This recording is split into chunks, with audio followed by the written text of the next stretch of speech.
Today's our topic is consequences of winding up by tribunal. Hope already we know consequences are nothing but results of the by doing this. That means after winding up by tribunal, what are the results?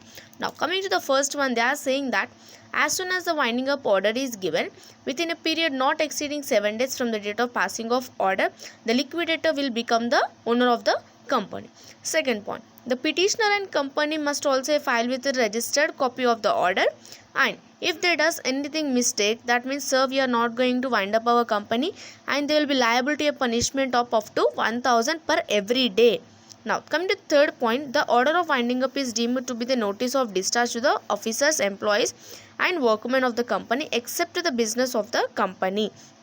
That means with the winding up of the company by tribunal, all the officers or employees will be discharged. That means they need not come to the company and work there.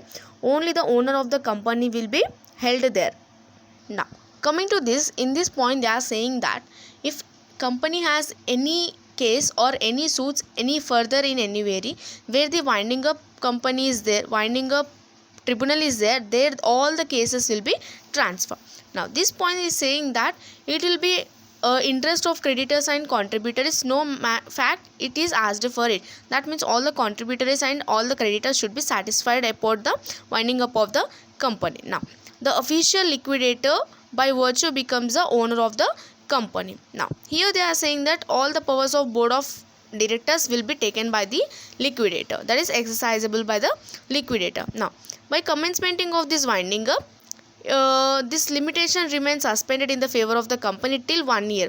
That means when the winding up topic has started, that means application or petition for the winding up started, from that day till 1 year the company will be in the hands of this liquidator. Now any disposition of the property of the company and any transfer of the shares of the company, alteration in the statute of members made, that means after the commencement of winding up shall be void. That means after the winding up, they have the members are showing that we do have the company shares, at that time that shares will be void. Now next one is any attachment, distress or execution paid in force without the leave of tribunal. That means in this point they are saying that this the tribunal has not yet a leave, but they are saying that this company, this shares does not belong to us, at that time also it is void. Now any sale held without the leave of tribunal of any of the properties effect of the company after the commencement of winding up shall be void. That means after the winding up of the company,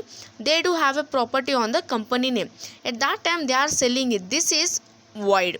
Now any floating charge created within 12 months immediately preceding the commencement of winding up is void unless it is proved that the company after the creation of charge was solvent. That means a floating charge has occurred within 12 months. Already we discussed that from the date of winding up of the company, 1 year the company need not do any transactions. Now the company is doing here a floating charge, but they have to show that the charge was solvent. Now thanks. This is our topic of consequences of winding up.